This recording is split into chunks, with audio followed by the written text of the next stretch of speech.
क्यों रखा जाता है सकट चौथ का व्रत? यहाँ जाने इसका महत्व। सकट चौथ व्रत का हिंदू धर्म में अत्यधिक महत्व है। यह व्रत हर वर्ष माघ मास की चतुर्थी तिथि पर रखा जाता है। वर्ष 2025 में यह पावन व्रत 17 जनवरी को डोट रखा जाएगा। इसे तिलकुट चौथ भी कहा जाता है। आइए जानते हैं इस व्रत का महत्व और इससे जुड़ी विधि के बारे में। सकट चौथ व्रत का हिंदू धर्म में अत्यधिक महत्व है। यह व्रत हर वर्ष माघ मास की चतुर्थी तिथि पर रखा जाता है। वर्ष 2025 में यह पावन व्रत 17 जनवरी को रखा जाएगा। इसे तिलकुट चौथ भी कहा जाता है। इस दिन महिलाएं व्रत रखकर भगवान गणेश की विधिपूर्वक पूजा करती हैं। व्रत का समापन चंद्रमा को अर्घ्य अर्पित करने के बाद होता है। ऐसा माना जाता है कि इस व्रत के माध्यम से सभी इच्छाएं पूर्ण होती हैं। आइए जानते हैं इस व्रत का महत्व और इससे जुड़ी विधियों के बारे में। सकट चौथ व्रत के दिन जिस घर में खाई जाएगी यह चीजें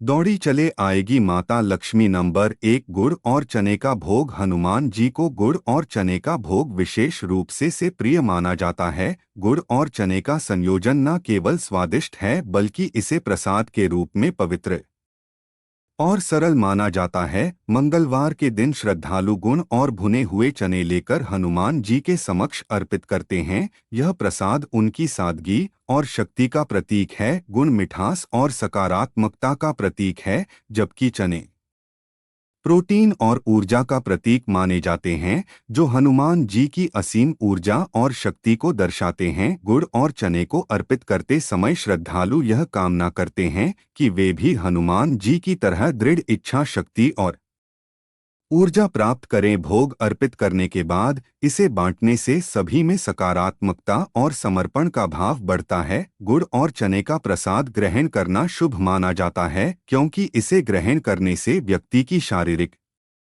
और मानसिक ऊर्जा बढ़ती है। नंबर 2, बेसन के लड्डू का भोग। हनुमान जी को लड्डू का भोग बहुत प्रिय है। विशेष रूप से बेसन के लड्डू को उनका पसंदीदा माना जाता है। लड्डू जो गोल आकार और मिठास का प्रतीक है, सुख समृद्धि और संतोष का प्रतीक माना जाता है। मंगलवार के दिन बेसन के लड्डू बनाकर घी और शुद्ध सामग्री के साथ हनुमान जी को अर्पित करना अत्यंत शुभ माना जाता है। लड्डू का भोग चढ़ाने के पीछे मान्यता है कि यह हनुमान जी के भक्तों के जीवन में मिठास और संतोष लाता है। लड्डू को बनाने में इस्तेमाल किया गया शुद्ध घी और बेसन समृद्धि और पवित्रता का प्रतीक है। यह भोग लगाते समय भक्तजन अपने मन में पूर्ण श्रद्धा रखते हैं और हनुमान जी से शक्ति और साहस की कामना करते हैं। भोग के बाद इस प्रसाद को सभी भक्तों के बीच बांटना भी शुभ होता है। नंबर 3, केले का भोग। हनुमान जी को फलों का भोग विशेषकर केले अत्यंत प्रिय है।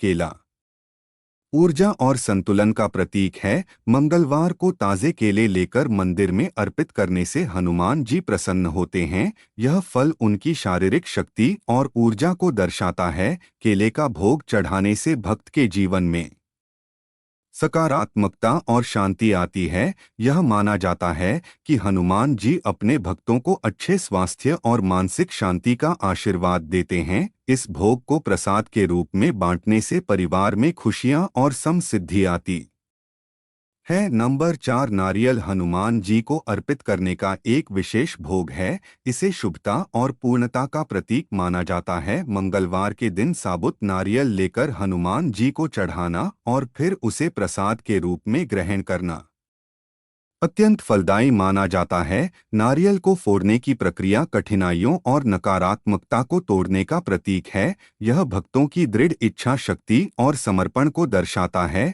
नारियल का पानी शुद्धता और इसके अंदर का भाग सलता और पवित्रता का प्रतीक है। इसे हनुमान जी को अर्पित करने से जीवन में आने वाली सभी बाधाओं का नाश होता है और सुख समृद्ध आती है। नंबर 5, खीर का भोग। हनुमान जी को खीर का भोग भी अर्पित किया जाता है।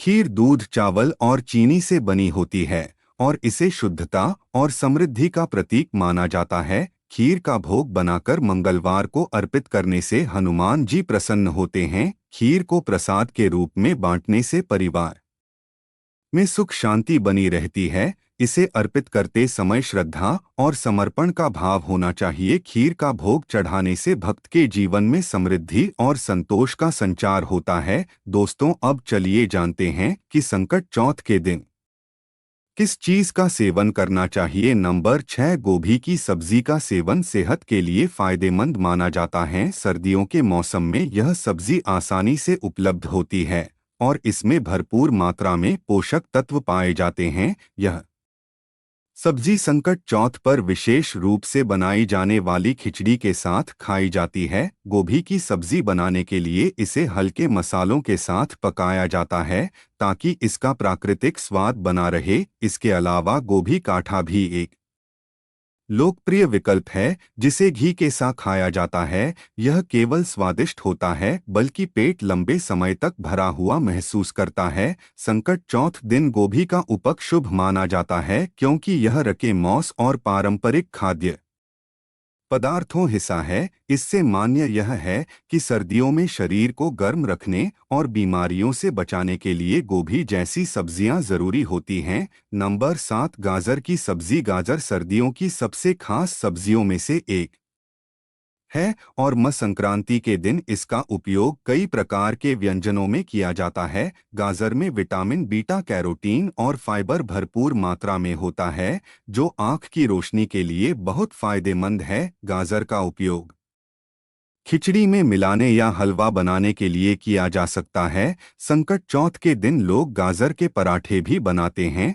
जो स्वादिष्ट और पौष्टिक होते हैं। सर्दियों में गाजर खाने से शरीर को गर्मी मिलती है और यह के अनुसार शरीर की आवश्यकताओं को पूरा करती है। त्योहार के दौरान का सेवन शुभ माना जाता है क्योंकि यह ऊर्जा प्रदान करती है और पाचन को दुरुस्त रखती है। गाजर को कच्चा खाने का भी प्रचलन है, खासकर सलाद के रूप में। इसमें मौजूद प्राकृतिक मिठास त्योहार के खाने को और अधिक स्वादिष्ट बना देती है। संकट चौथ पर गाजर का रस या सूप भी स्वास्थ्य के लिए लाभकारी होता है। जजर का उपयोग संकट चौथ के पारंपरिक भोजन में इसलिए किया जाता है क्योंकि यह सब्जी सर्दियों में आसानी से मिलती है और स्वास्थ्य के लिए अत्यधिक लाभकारी होती है। नंबर 8, शकरकंद का सेवन। संकट चौथ के दिन शकरकंद खाना भी एक अच्छा विकल्प माना जाता है। शकरकंद में कार्बोहाइड्रेट, फाइबर और विटामिन ए प्रचुर मात्रा में होते हैं जो शरीर को ऊर्जा प्रदान करते हैं। सर्दियों के मौसम में शकरकंद खाने से शरीर में गर्मी बनी रहती है और यह ठंड से बचाव करता है। शकरकंद को उबालकर या सक्कर खाया जाता है। कुछ लोग इसे हल्के मसालों के साथ भूनकर भी खाते हैं जो स्वाद और पोषण का बेहतरीन संयोजन है। शकरकंद का उपयोग संकट चौथ पर इसलिए किया जाता है क्योंकि यह सर्दियों की विशेष फसल है और इसे पारंपरिक रूप से शुभ माना जाता है। त्योहार के समय इसे गुड़ या तिल के साथ खाने की परंपरा भी है।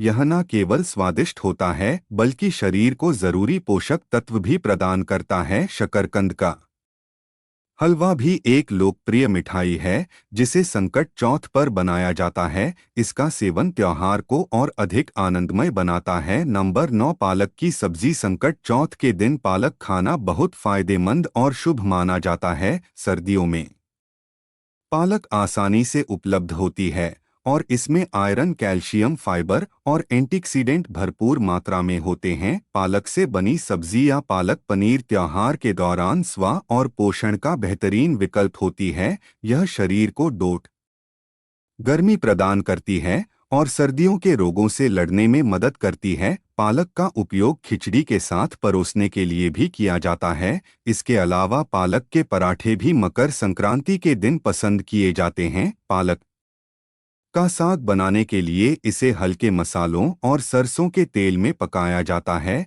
इस सब्जी का सेवन त्योहार के माहौल में पोषण को संतुलित करता है और परंपरा को बनाए रखता है। पालक न केवल सेहतमंद है बल्कि यह संकट चौथ की पारंपरिक थाली को और अधिक पौष्टिक बनाता है। नंबर 10, कद्दू की सब्जी। कद्दू संकट चौथ के दिन खाई जाने वाली पारंपरिक सब्जियों में से एक है। यह सब्जी सर्दियों के दौरान आसानी से मिलती है और शरीर को गर्मी प्रदान करती है। कद्दू में फाइबर, विटामिन ए और बीटा कैरोटीन भरपूर मात्रा में होते हैं, जो स्वास्थ्य के लिए अत्यधिक लाभकारी हैं। कद्दू की सब्जी खिचड़ी के वीडियो अच्छी लगे तो चैनल को सब्सक्राइब और लाइक करें। धन्यवाद।